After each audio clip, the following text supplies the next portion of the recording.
Assalamualaikum warahmatullahi wabarakatuh. Halo semuanya, kembali lagi bersama saya. Dan di video kali ini kita akan membahas materi mengenai lingkaran.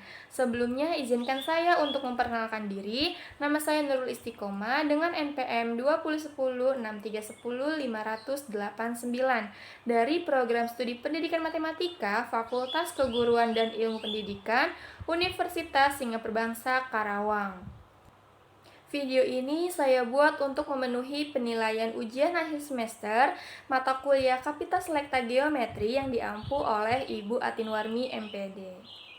Pada materi lingkaran ini ada 4 bahasan, yaitu pengertian lingkaran, unsur-unsur lingkaran, persamaan lingkaran, dan letak kedudukan titik dan garis pada lingkaran. Kita masuk ke definisi. Apa sih lingkaran itu? Pasti semua sudah pada tahu nih.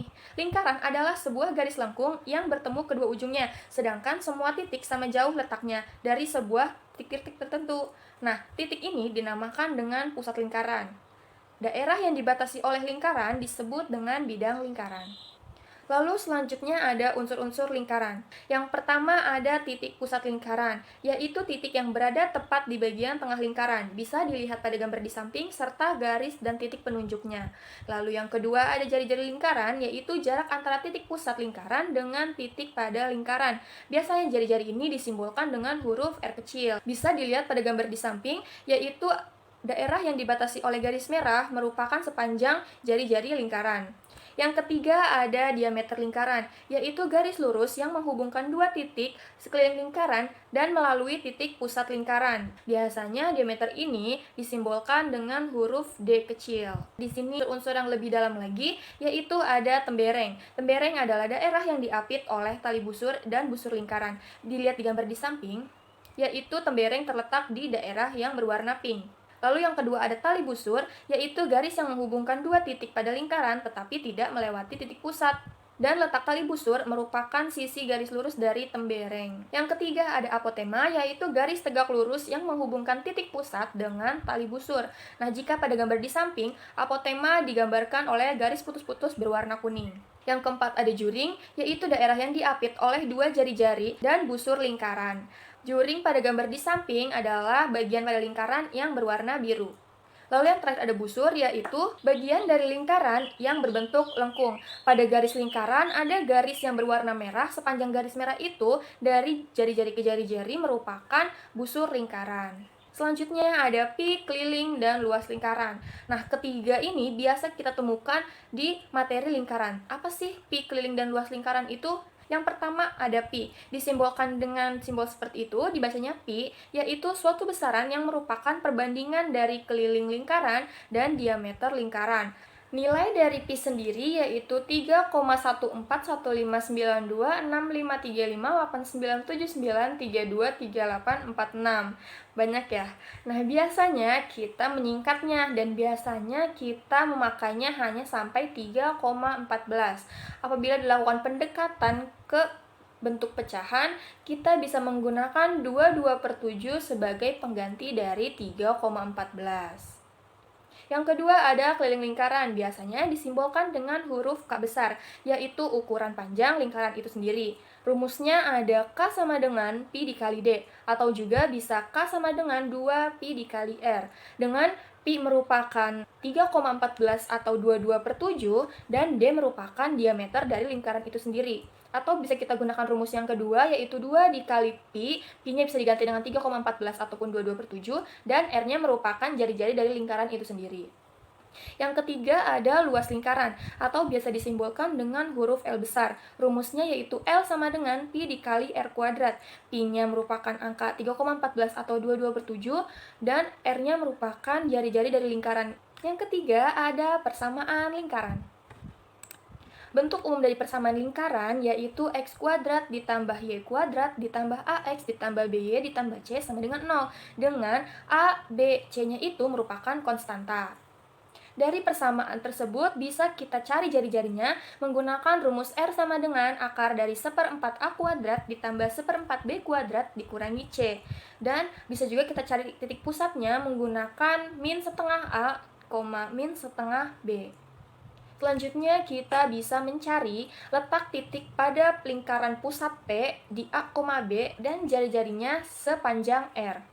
Lingkaran ini memiliki persamaan X min A kuadrat ditambah Y min B kuadrat sama dengan R kuadrat. Nah, dari persamaan di atas, kita dapat menentukan apakah titik terletak pada lingkaran, atau di dalam lingkaran, ataupun di luar lingkaran.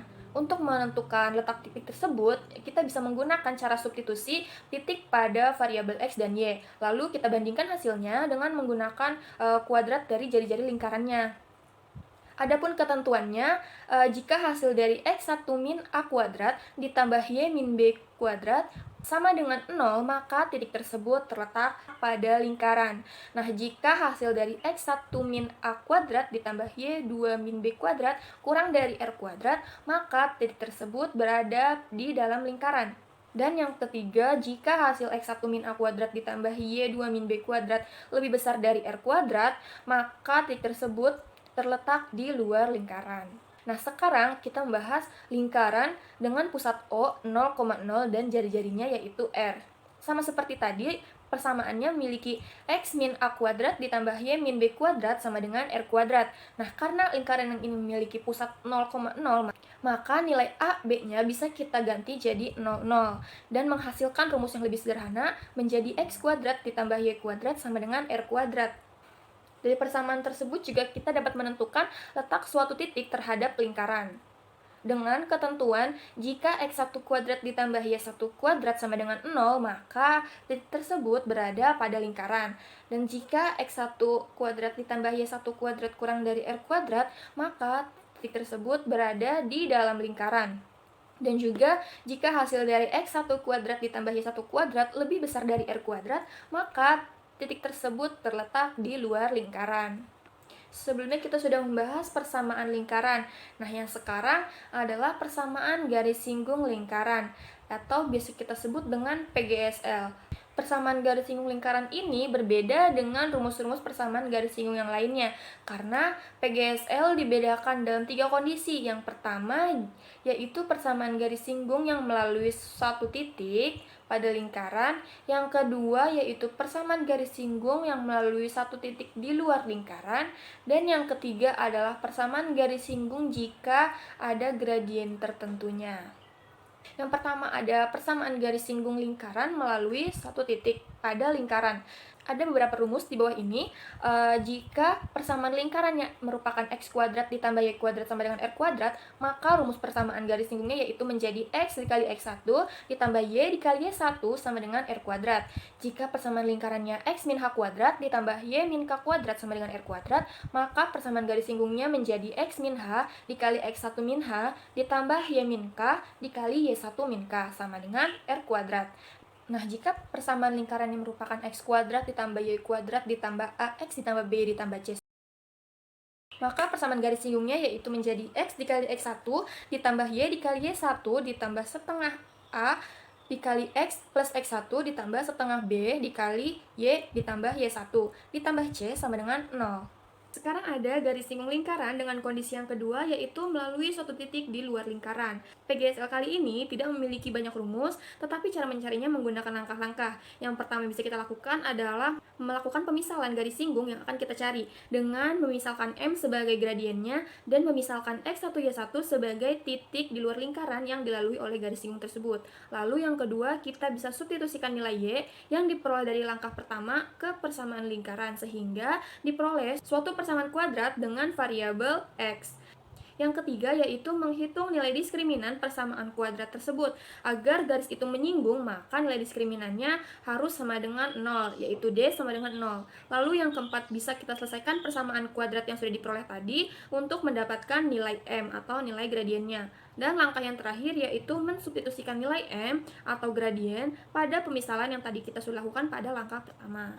Nah, selanjutnya ada garis singgung lingkaran dengan kondisi ketiga, yaitu jika diketahui gradien dari suatu gradien garis singgung adalah M. Di sini ada 3 macam persamaan lingkaran. Persamaan yang pertama yaitu X kuadrat ditambah Y kuadrat sama dengan R kuadrat, maka persamaan garis singgung lingkarannya akan menjadi Y sama dengan MX plus minus R akar dari M kuadrat plus 1. Nah, jika yang diketahui persamaan lingkarannya yaitu berbentuk X min H kuadrat ditambah Y min K kuadrat sama dengan R kuadrat, maka persamaan garis singgungnya menjadi Y min K sama dengan M dikali X min H plus minus R akar dari M kuadrat ditambah 1. Lalu, jika bentuk persamaan lingkarannya yaitu X kuadrat ditambah Y kuadrat ditambah AX ditambah BY ditambah C sama dengan 0, maka persamaan garis singgungnya sama seperti persamaan yang kedua tadi, namun dengan aturan H sama dengan min setengah A dan K-nya itu sama dengan min setengah B. Lalu mencari jari-jarinya menggunakan akar dari min setengah A kuadrat ditambah akar min setengah B kuadrat dikurang C. Dan memasuki pembahasan yang terakhir, yaitu kedudukan titik dan garis pada lingkaran. Ada 3 macam kedudukan titik pada lingkaran, yaitu yang pertama, titik berada di dalam lingkaran. Seperti yang bisa dilihat di gambar, bahwa titiknya berada di dalam lingkaran. Kedudukan yang kedua ada titik pada lingkaran, yaitu letak titik Q-nya berada pada garis lingkaran. Dan yang ketiga adalah titik di luar lingkaran. Dilihat di gambar bahwa titik Q-nya berada di luar bidang lingkaran. Selanjutnya ada kedudukan garis terhadap lingkaran. Ada 3 macam, yaitu yang pertama garis memotong lingkaran pada 2 titik. Dilihat di gambar. Kondisi ini terjadi apabila nilai diskriminannya lebih besar dari 0. Cara mencari nilai diskriminan menggunakan rumus B kuadrat dikurang 4AC. Dan jika nilai diskriminannya sama dengan 0, maka yang terjadi adalah garis menyinggung lingkaran atau berpotongan pada satu titik. Dan yang terakhir, jika nilai diskriminannya kurang dari 0, maka garis tidak memotong lingkaran, seperti yang terlihat pada gambar ketiga.